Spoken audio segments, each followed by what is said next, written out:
Hello, everybody. Hope you're doing well. Today I'm going to talk about a film that asks, what if you could take a journey into the human body? And that, of course, would be Fantastic Voyage from 1966. This film was released by 20th Century Fox. It was directed by Richard Fleischer, and it starred Stephen Boyd, Raquel Welch, Edmund O'Brien, Donald Pleasance, Arthur Kennedy.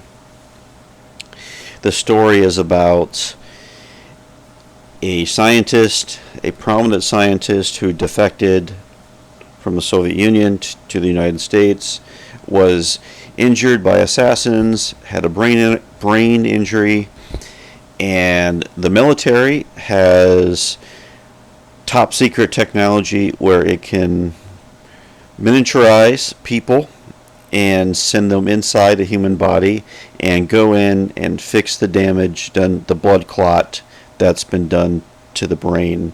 So that's the basic concept of the story.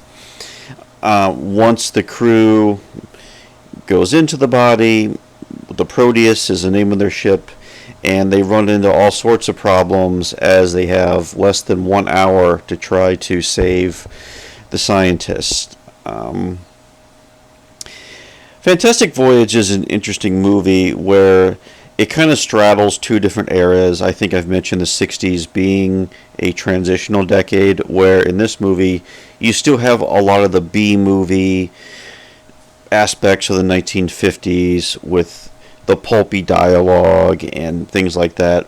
But you also have a more cerebral side to this film as well, that we would get in later sci-fi movies into the 1970s. So, interesting movie. I mean, there weren't a lot of big budget science fiction movies released in the 1960s. It was fairly rare. So, Fantastic Voyage, the fact that it got made is interesting. Of course, 20th Century Fox would become a big champion of science fiction. Of course, the Planet of the Apes movies would be 20th Century Fox. Probably most famously, Star Wars would be 20th Century Fox, and also the Alien franchise would be 20th Century Fox. So this would be one major studio that really launched a lot of really great science fiction. As for this film, it's a little slow in the beginning. It takes us a half hour to actually get inside the human body, and the film is methodical and takes its time. Director Richard Fleischer, who directed some other great science fiction films like 20,000 Leagues Under the Sea, later Soylent Green, which I'll be talking about at some point.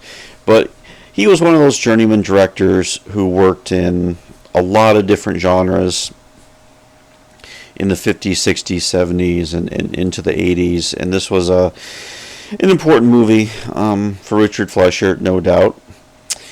Once we get into the human body, the special effects remain really compelling to this day. A lot of animation was used as we see different corpuscles and cells, and they start out, I think, they end up at the heart at one point. They get rerouted. They end up with the lungs, and there's a lot of sense of wonder to this movie where they witness like carbon dioxide being transformed into oxygen, and they see the immune system at work. They see how the arteries and how the veins work. So it's just a really cool idea to actually be the first people to witness what happens inside the human body, and very unique idea in that regard. There's a lot of action adventure. It is teased that there's a traitor within the crew as well who is trying to work against them, and that pays off well. So it's a good movie. It's a good science fiction movie. Definitely one to check out. And I think the great concept behind it is the idea of being shrunk down to the size of like an atom, and then if you're inside the human body, it becomes like this universe in itself, really, just as complex as a galaxy or a planet or anything else. And that's a really cool idea that the movie was able to explore. Yeah. So Fantastic Voyage has had a lot of influence in pop culture. There was a Saturday morning series that followed this film. Many other science fiction films have also referenced Fantastic Voyage. I know since it's been one of those properties as well where there has been many attempts to remake this film, reimagine this film. I'm sure if it were made today, it would be a fantastic movie or a really interesting movie. James Cameron, I know, has often talked about he's written a script for Fantastic Voyage and would really like to probably produce a remake of the film. Of course, Cameron being an explorer himself, and it would be, I'm sure there would be a lot of really cool ideas you could work with this film. So yeah, Fantastic Voyage from 1966, definitely a classic of the decade, and one of those unique science fiction films that's had a life beyond its release. So thanks for watching, and I will talk to you later.